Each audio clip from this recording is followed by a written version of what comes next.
The sun hung low over the horizon, bleeding gold and crimson across the dusty sky. The town of Dry Creek barely clung to life, its main street riddled with cracked wood planks, abandoned storefronts, and silence heavy enough to make the wind itself whisper in fear. Rhett Callahan rode into town with the weariness of a man who'd spent too long chasing shadows. He wasn't much for talk or company. Folks called him an outlaw, but the badge in his stole bag told a different story, one he kept tucked away like a wound that never quite healed.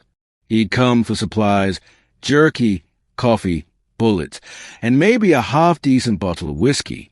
His boots clinked on the floorboards of the general store. The doorbell overhead long rusted silent. But what he found was not a shopkeeper or even a body left behind in the usual outlaw raids. He found quiet, stillness, and something off. Shelves lay overturned. Mice had made nests and spilled flour. And behind the counter, the trapdoor to the cellar stood cracked open. Rhett drew his revolver slow and silent.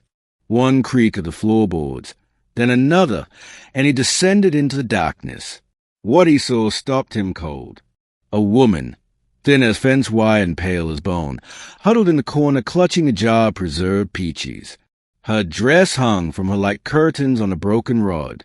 Her lips were chapped. Her eyes, bright despite the hollow in her cheeks, looked up at him with both terror and something else. Hope. "Don't shoot," she rasped. "I ain't here to hurt you," Rhett said gently, lowering his coat. "What happened here?" She licked her cracked lips. "They came a week ago, maybe more. Took everything. Killed Thomas. Her voice cracked like dry timber. "I couldn't leave." Rhett holstered his gun and moved toward her with a tenderness that belied his weather-worn face. He knelt and pulled the canteen from his belt, pressing it to her lips. "What's your name?" "Clara Wren." "Well, Clara Wren," he said softly, "you're not dying today." Chapter 2, Ashes and Bones. Clara Wren had once been the pride of Dry Creek. Before her husband opened the store, before the raid started, she was the one who nursed half the town through fever and stitched wounds with a surgeon's care. But kindness doesn't stop bullets, and loyalty won't fill a pantry. Rhett took her to the only still-standing boarding house, run by old Miss Holcomb, who welcomed Clara with a cry and a cup of warm milk. Over the next few days, Clara recovered slowly, her strength returning with each sip of broth and each cautious smile Rhett managed to pull from her. She asked little of him, and he offered little in return. But he brought food.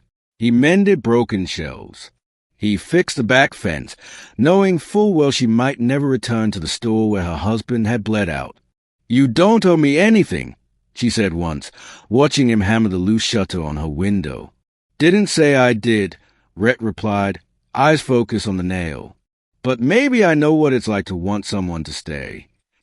The wind caught her breath as she looked at him, really looked. Not just at the strong shoulders and sunburned face, but the hurt behind his calm, the burden in his silence. Chapter 3, Blood in the Dust. It didn't take long for trouble to find them. The Whitlow gang. Mean as snakes and twice as many. They were the ones who'd torn through Dry Creek weeks back, looking for cash, women, and revenge on anyone fool enough to resist. Rhett knew them well. He used to ride with their kind, before he put on the badge. They came in the night, 5 of them, drunk, laughing, setting fire to Miss Holcomb's barn just for sport. Rhett met them in the street, guns drawn before they even saw him coming. "You again," growled their leader, Hank Whitlow, a man with more scars than skin. "Thought we left you for dead down in Amarillo." "Reckon I'm hard to kill," Rhett answered. Clara watched from her window as the shootout unfolded like a nightmare painted in gunpowder. One by one, the gang fell, but not before Hank's bullet found Rhett's side. Clara rushed out as Hank's body hit the date, cradling Rhett before he fell. He winced, gritting his teeth. "Didn't think you cared that much," he joked through the pain. Her tears spilled over. "I care more than I should." Chapter 4, wounds and wolves. Red awoke to Clara's touch, warm cloth dabbing at his wound, her fingers trembling but determined. The boarding house room was dim, but her face was bright, softer than he remembered, stronger too. "You should have run," he muttered. "I've done enough running." He laughed weakly, wincing. "You're a hell of a nurse." "You're a terrible patient," she said, but her smile shook. "You nearly died." Would have been a fine way to go, saving someone who mattered. Silence bloomed between them, full of things neither dared say aloud. He took her hand, callous but delicate, and pressed it to his chest. "I wasn't planning on staying long," he said. "Just needed supplies. But now—" Clara leaned closer. Now I think I found something worth staying for." Her lips brushed his, a kiss filled with everything unsaid, pain, longing, the slow ache of healing hearts. Chapter 5. Spring in Dry Creek. Weeks passed. Rhett healed. Clara bloomed. Together, they rebuilt the store, not because they had to, but because it mattered. To them, to the town, to the memory of a man who once stood behind its counter, and the woman who'd lost everything but her will to keep living. Dry Creek began to stir again. Families trickled back. The preacher returned. Kids played in the dust, and the sound of hammers rang out as new wolves rose from old ashes. One morning, Clara stood behind the counter, apron dusted with flour, smiling as she counted coins.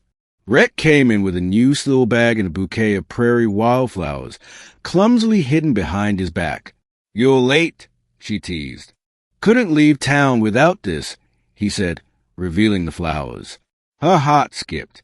"And this?" he added, pulling out a small, hand-carved ring. Clara gasped. "I ain't a man of many words," Rhett said, stepping forward. "But I know I want to ride the rest of this life with you. If you'll have me." Her answer was a kiss, firm and certain. Epilogue. Ashes to hope. The town called it a miracle. The outlaw who cleaned up Dry Creek, and the widow who made him believe in something good again.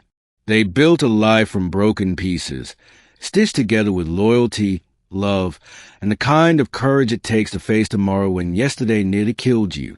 And though the prairie still whispered of ghosts and gunfire, the wind carried something else now. Laughter, music, the promise of a better day. And in the cellar of the old general store, where darkness once held Clara captive, Rhett built a wine rack, because her memories deserved to be bottled, aged, and sipped slowly, especially the ones that taste like survival.